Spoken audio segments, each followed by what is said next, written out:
Why is it not showing the camera?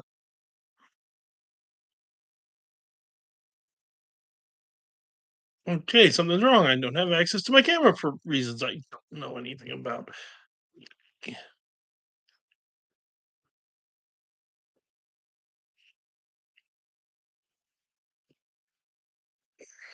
Hold on, everyone. Hopefully, you can hear me.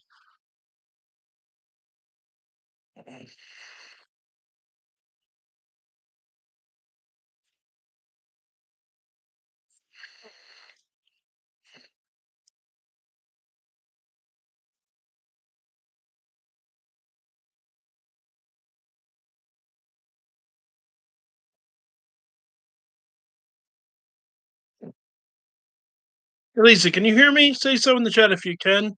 I'm trying to figure out why on earth my video is not working.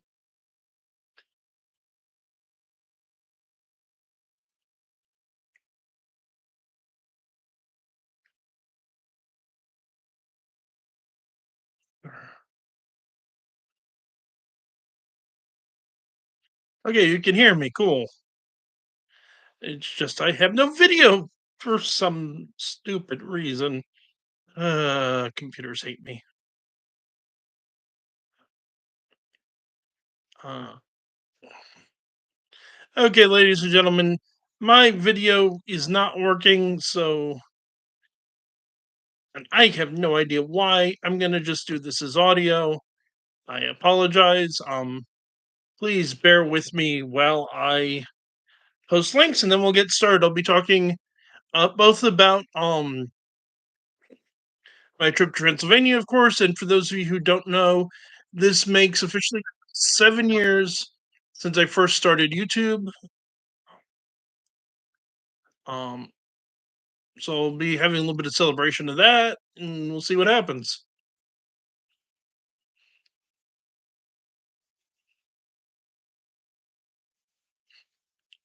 My co-host Brian will not be joining me tonight. He's got other plans this evening.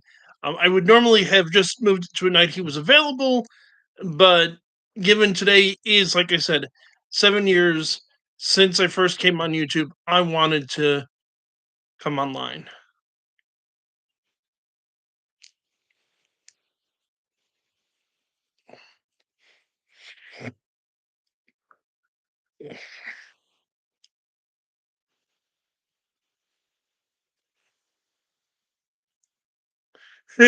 I'll be talking about that, Lisa. Don't worry. Almost ready. Post that later, I guess, because just the issues with that. There we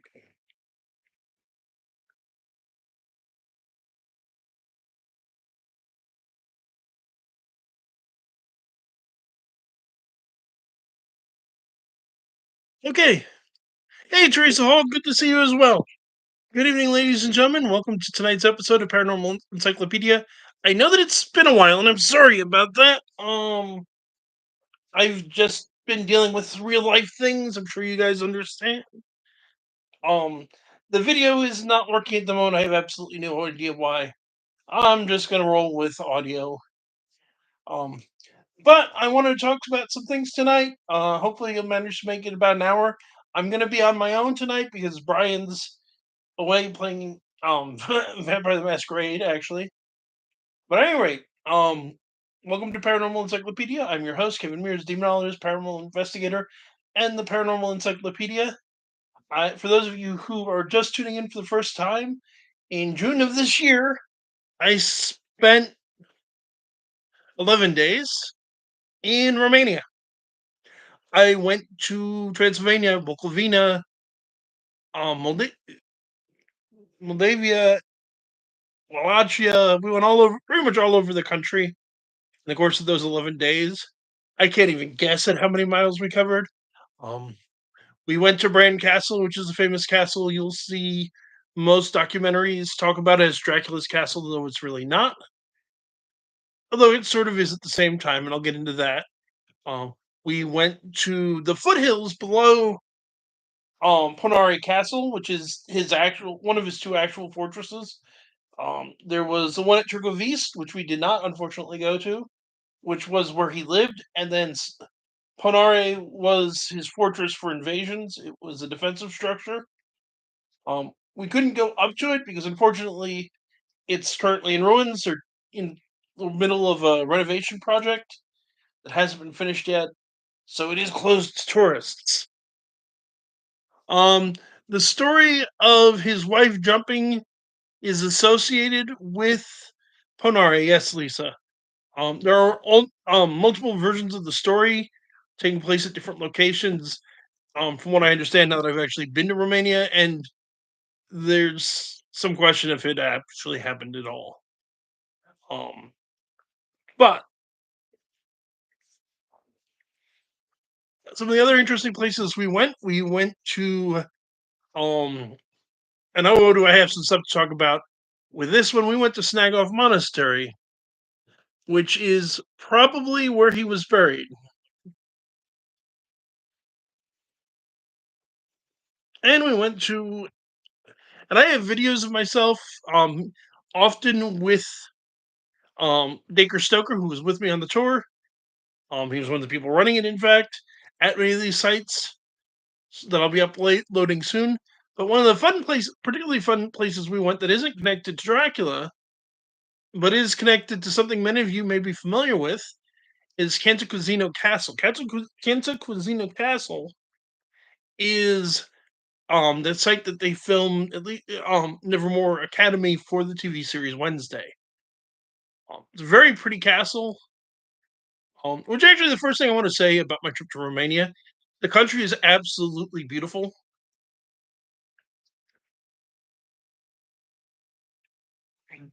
Excuse me, I need a drink. Being up in the mountains, fog covering so much of it, it was one of the most beautiful, breathtaking places I've ever gone in my life. I absolutely recommend going. On a related note, Experience Transylvania is the name of the tour company that I went with. They do tours in Romania, they do tours on the Rhine River in Germany, they do a bunch of other tours. Gloria Anderson, who was on the show back before I went on my trip, and Roy Ventrilla were our two tour guides, were absolutely gracious folks. I can't say enough nice things about both of them. Um, they were very well informed, very educated, and they really made what was already an amazing trip even better because of that experience. If you want to go on a trip and you're going somewhere that Experience Transylvania goes, I highly suggest going with them. On a related note, Dacre, of course, we've had Dacre on the show a few times now. Um, he's always a gentleman. I can't, again, nothing but nice things to say about the man. I highly recommend checking out his books, in particular, Dracula, his prequel to Dracula with J.D. Barker is a really phenomenal book. I really enjoy it. He's also done a 125th anniversary edition of Dracula with annotations, which I have a copy of, which is also quite spectacular. Yes, I did bring it with me and got it autographed. He's got a comic book series that he's collaborating on, and he had just did a role playing game called Stokerverse. It's actually pretty good as role playing games go. I haven't had a chance to play it, but I've been doing gaming long enough now. I can recognize a good system and a stinker, and it's actually a pretty decent system. He didn't develop the system, of course. He wrote the background material, or he wrote for the background material, which is also very good. I'd recommend the RPG if you're into that kind of thing.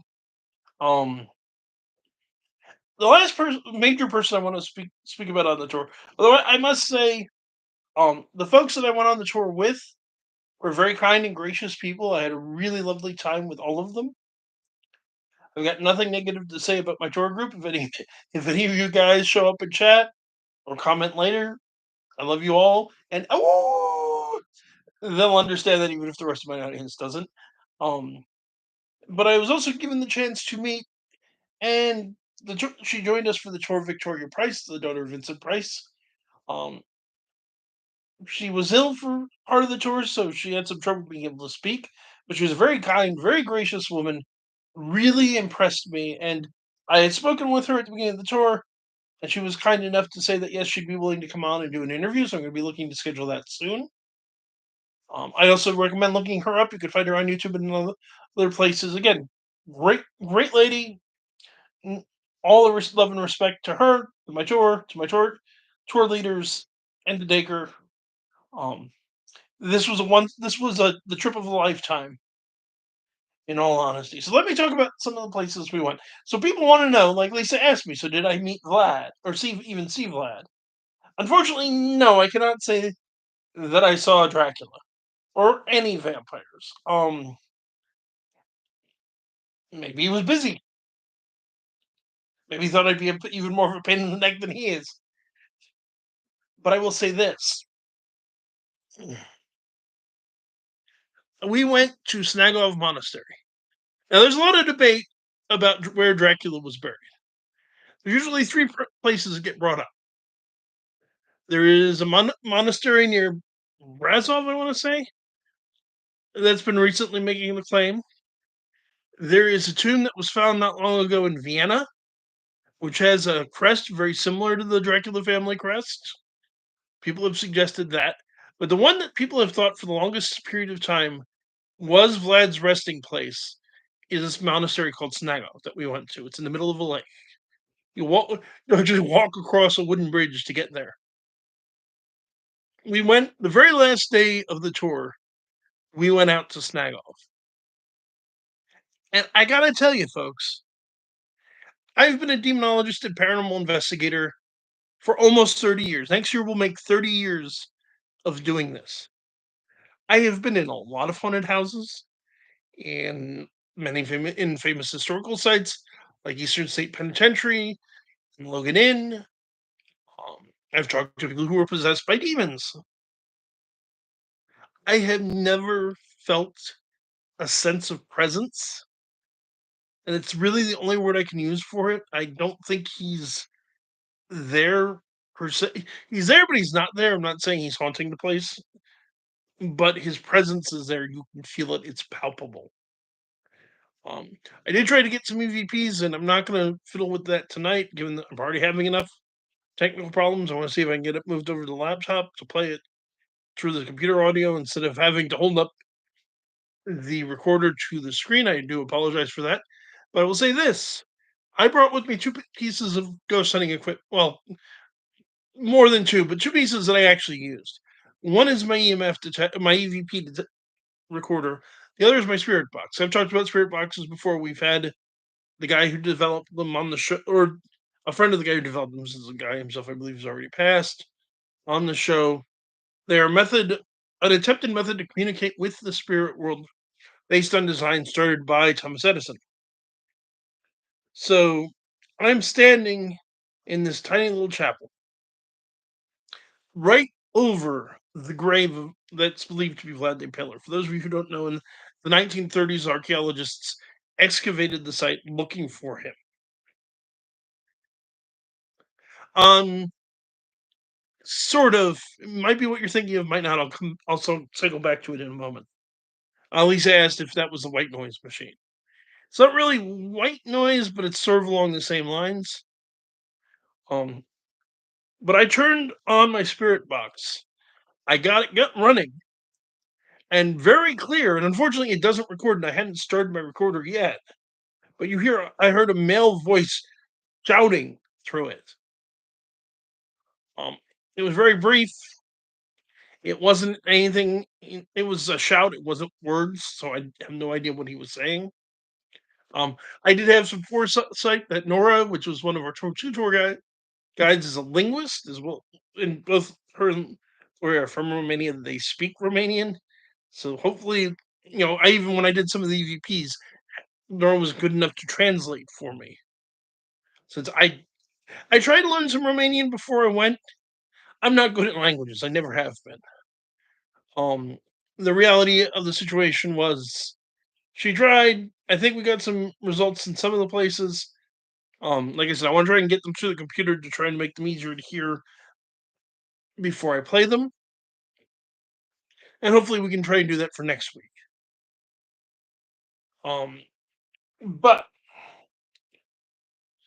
I believe at this point, based on that sensation of presence and whatever came out of that spirit box, that Vlad is in fact buried at Snagov. Um, where is an interesting? Where on the island's an interesting question. One possibility that Raymond McNally suggested, who's a well-known writer who's written a great deal about the historical Vlad the Impaler, was that he's in fact buried in the grave that they dug up. For those who don't know, in the 1930s, they dug up what they thought was his grave. They found clothing. Um, Clothing was more or less right period in quality, but there's no body. Um, One of the archaeologists apparently recorded finding cattle bones. None of the other ones did. So whether or not that happened is debatable. But the suggestion that McNally made is they didn't dig deep enough. That whatever was found on top of it, be it just clothing or cattle bones, was left as a ruse. So the actually, particularly the clothes make sense to me. That maybe the clothes were left as a ruse, so that if somebody came to try to rob his grave, they'd find just empty clothes and think somebody already stole the body and stop. When in fact he was another 3, 4, 6 feet down. I don't know this for sure, but I think it's a lot.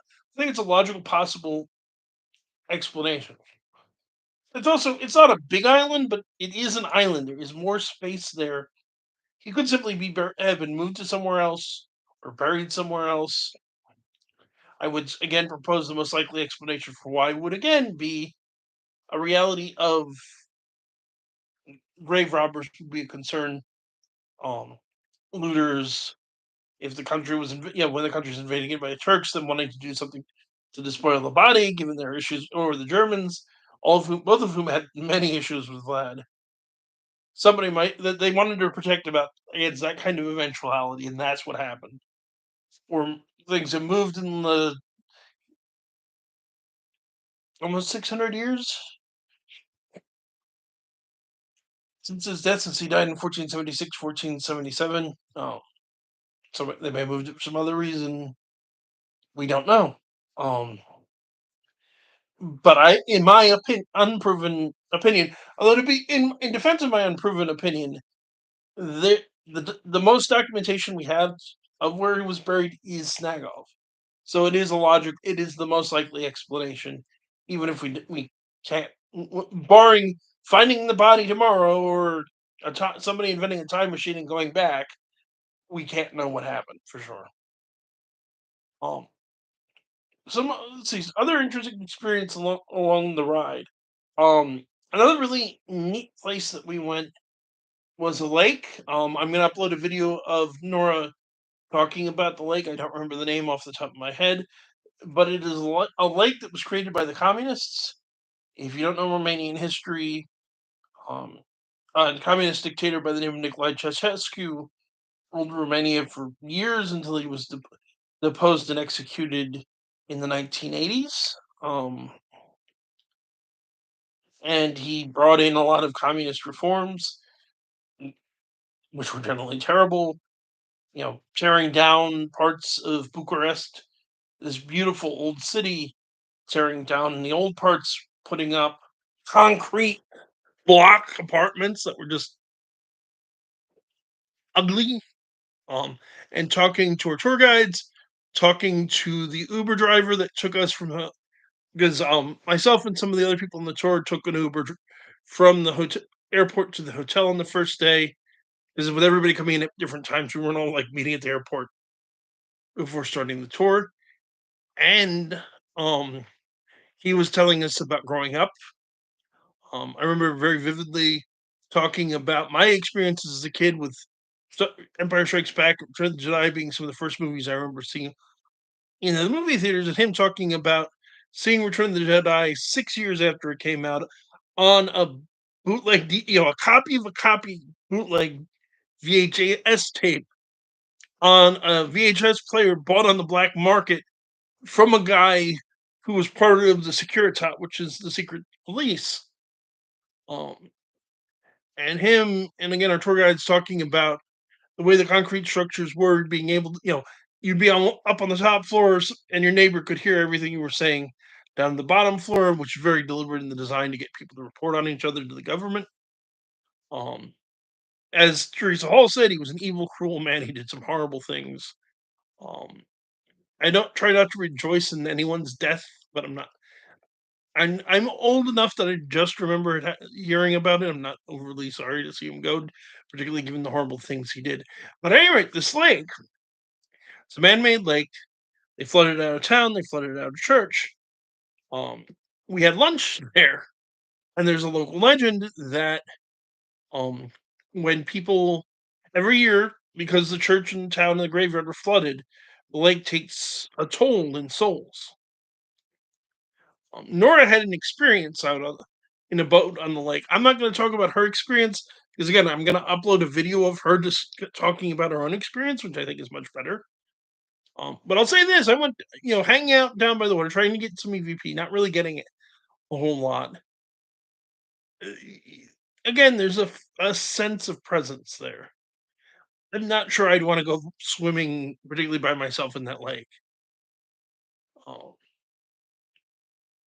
we did a lot of other things as well. I mean, not all of it was Dracula, not all of it was spooky. Spooky. We had some wonderful food. The food over there is amazing, as is the alcohol. I'm not a big drinker, but we did wine tastings and we did beer tastings, and it's like if I'm gonna, if I'm gonna be on this tour that was paid, my father paid for it as a Christmas present, but it's the, we paid, this alcohol was paid for as part of the tour. I'm not turning it down. For someone who's not a big drinker, isn't a big fan of this stuff, they had some really good stuff. And um, the reality of global temperatures going up another degree or so, a lot more wine is going to be coming out of Transylvania because the reality is climate change is affecting the vineyards in California and France. Um, so it must have something to look forward to because it was really good. But I'm sorry, I don't particularly care for the reason because I don't want to see the planet bake. But it's getting more political than I want to. Um, and we had dinner in what's fair enough. Lisa's saying she tastes the wine, but not the beer because she doesn't like beer.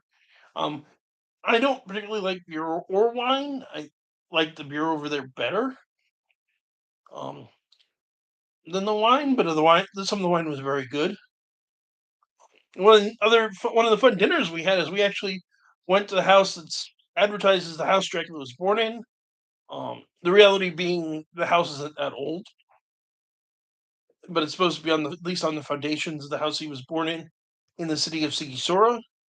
Um, the house was very fun. The food was wonderful. I did a lot of um, my souvenir shopping along the street where this house was. I bought myself a very nice metal chess set. I bought my fiance a blouse. I bought my little nephews these pens with rubber Vlad the Impaler heads, and when you squeeze the heads, the eyes pop out. Um, the kids, being little kids, absolutely adored them as I expected. Um, and I bought a nice little wall hanging with like the laws of Dracula, which I share, except one I'm not sure I put it into. I don't have video. Um, I One thing I did forget is Sigisura is also the town that was supposed to have been um where the children from the legend of the Pied Piper Hamlin settled, and some of them are supposed to be in the graveyard.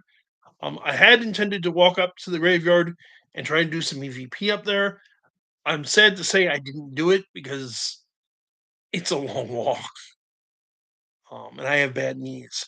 Lisa asked if I have dined in the house where Mark Twain was born, and commenting it's a nice restaurant. I have not. I'm not sure where Mark Twain was born. I mean, like, where was Mark Twain born? What state was Mark Twain born in? Mississippi. Yeah, I've never been to Mississippi. I've never been. I've been over a fair amount of the U.S., mostly the East Coast, as well as Texas, Nevada, and Arizona. But I've never been to Mississippi. I haven't been through a lot of the South. I wouldn't mind going someday. I wouldn't mind having dinner in the house he was in question. But I have not done so. Um, down the road, there are many more trips I'd like to do, including I really, really want to go back to Romania. It's such a beautiful country. Prices are very reasonable. The people are very kind. All the people we met were very kind, very inviting.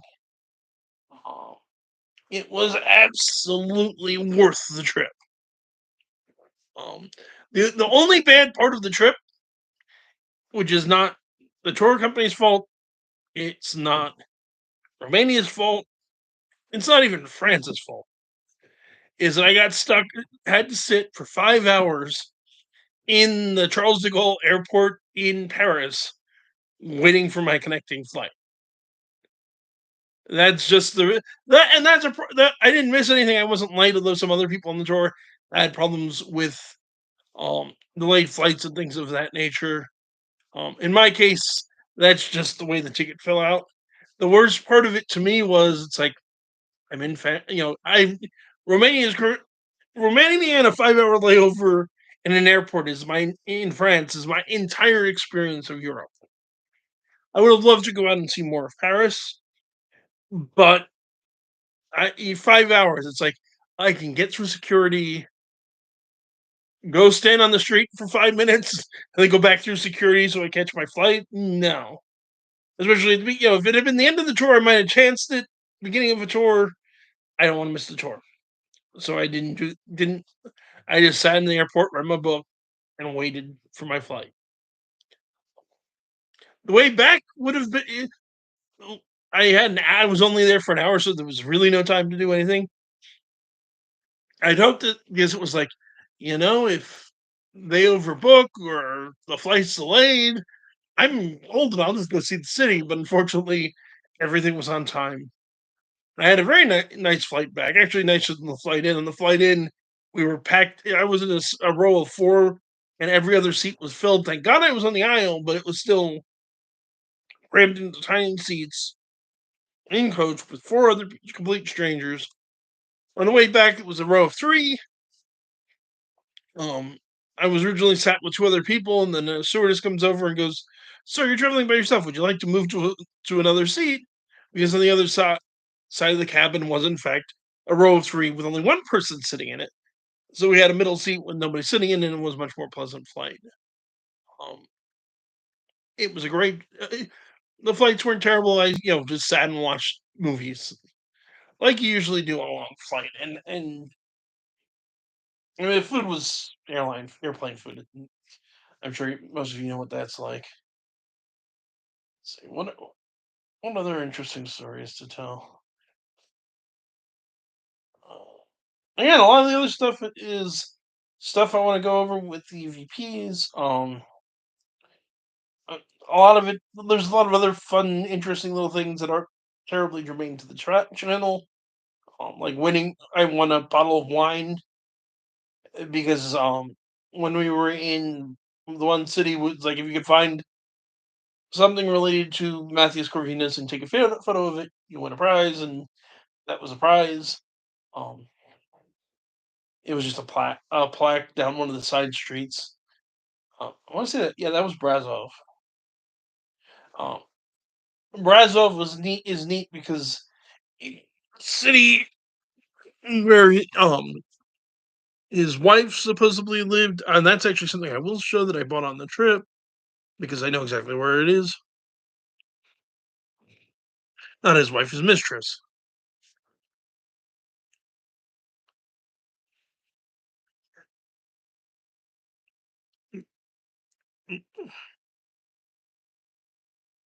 Oh wait, I can't show it because I don't have video. Okay, I'll show it next week. So I just about to get up and grab the very nice necklace our tour guide make because she made jewelry and she's going to be getting an online shop and I'm going to share it on future streams when it's ready. Um, so I was going to show this really nice necklace I got of Dracula and Katerina, his mistress, but the video, so I can't show you anything. I can't believe I almost picked it up and walked back over. Got up, picked it up, walked over, and went, Kevin. Um, so aside from Transylvania, things have been good. I've been busy. I'm getting ready to go back to school on Thursday, this coming Thursday. Um, what else? And I'm still on break from trying to do the witch research. I need to get back into it. It's a bit of a issue of momentum. Probably going to be moving the show to Saturday. Um, during I've moved my work schedule to working um evening shift during the week, so it doesn't work real well for doing the shows on Tuesdays. Was it that we were doing it originally? Um, but I'm more. Oh, there's something else I should talk about briefly. Um, so as I said, this is 7 years on YouTube, and two of the most regular guests that I've had are my good friends Patrick Thomas and John French. Um, they just wrote a book that I highly recommend people check out called Detectives of the Abyss. That's germane to my trip to Transylvania because Detectives of the Abyss is a story of Dr. Jane Watson, not John, Jane. See, Jane is both a medical doctor, something she learned and did in honor of her father, and detective, something she did in honor of her godfather. And you get no points for figuring out that that's Sherlock. That Dad's John Watson and Godfather is, of course, Sherlock Holmes. But it's a couple of mysteries that she's working on, and then she's asked for the big plot of the book to go to the independent kingdom of Transylvania, where no less than King Dracula, the king of the kingdom of Transylvania, naturally, has requested her assistance in investigating the murder of a vampire.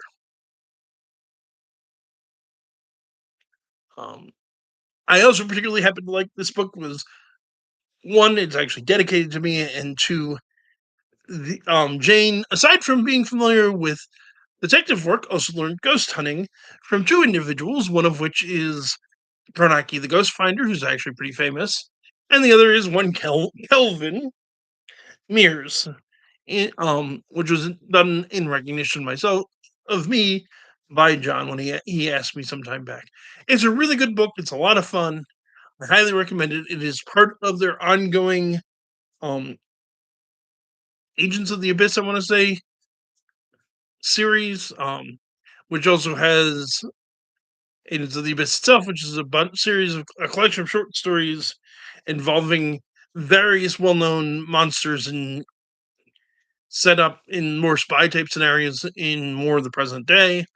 Um, and then there's also a version of the story of Frankenstein told from the monster's perspective, which is also very good, and I highly recommend checking out. Okay, I hate to say it, but I think without someone um, as co-host, I'm probably going to wrap it up soon. Does anybody have any questions or comments? Um, Thanks to everybody who joined the stream for my 1 year anniversary or 7 year anniversary. I can't believe I've been on YouTube this long. It's a little surreal. Um, I promise I am coming back with more content now. I got over the slump. It's time to get back. It's time to keep making videos. We try to get one out a week. Also, be trying to get around to uploading a bunch of shorter videos from the trip. Um, we've got videos of Dacre and I in front of the site of the Golden Crown Hotel. For those of you who don't know, shame on you. The Golden Crown Hotel is the hotel that Jonathan Harker stays at the beginning of his trip. Once he gets into Brazov, he stays at the Golden Crown before he goes up to visit Dracula. Very cool, Teresa. Teresa's saying she's in her 4th month of Scots Gaelic lessons, and that she thought about Ghost. Why would they speak modern English? I have a little over a year to be fluent. Not going to happen. It sounds as if haunting are everywhere. Um, I don't have a lot of experience with ghosts that don't speak English because I've lived my entire life in the United States, and spirits I run into tend to be white people, or at least more recent spirits that would in fact speak English. Um, there's a reason I tried and failed to learn some Romanian before I went to Romania, and every time I did EVP while I was there, I either had Nora, because she spoke fluent, she was a Romanian and she was a linguist, to translate questions I asked into Romanian and translate any potential answers into English for me, or I just let the recorder run to see what happens. That way, because frankly, if I came back and played a voice that spoke perfect English and said, "This is the voice of Vlad the Impaler," if I was you, I'd think I was putting you putting you on, because that sounds like BS. He was educated. He probably spoke more than I would expect. He spoke Turkish, given he grew up in the cult of the Sultan, the court, excuse me, of the Sultan. Probably spoke German, because there was a lot of Saxon Germans in Romania in his time. Almost certainly would have spoken Hungarian, because he had close alliances with the king of Hungary, tempestuous but generally close alliances with the king of Hungary. I wouldn't be surprised if he could read and write in Latin, because again he was pretty well educated. But it seems very unlikely that someone in Eastern Europe would have spoken fluent English. Um, Too far apart, and not two countries that at the time had a lot to do with each other. There are all sorts of speculations you could get into. I know, for example, that Sir Arthur Conan Doyle proposed that, particularly when working with medium, spirits tend spoke in a telepathic sense. So whatever they were saying was translated into the language. The minds involved translating the language into something that the medium could speak. I don't really ascribe to that. Um, and there's all sorts of other hypotheticals. I mean, one of my favorite theories I think I've ever heard is they don't have a lot to do on the other side, so they teach each other's languages and such for something to do. Um, but to my, I like I said, I have no experience with spirits that don't speak English. My assumption, based on logic, not experience, is that if you ran into a spirit of an ancient German, for example, or if I ran into the spirit of Dracula, they wouldn't speak English. Um, of course, even English, for that matter, depends entirely on what time period you're working in. I mean, in the 15th century, which would be Dracula's time period, English would be reasonably close to modern English, and probably you could probably muddle through it. Mm, Um,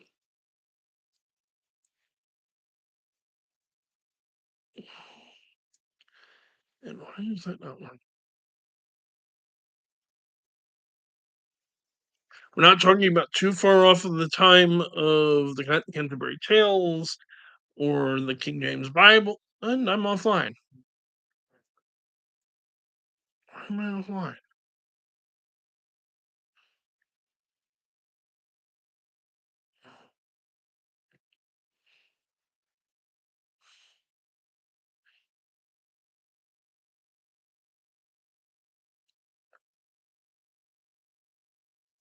Okay, if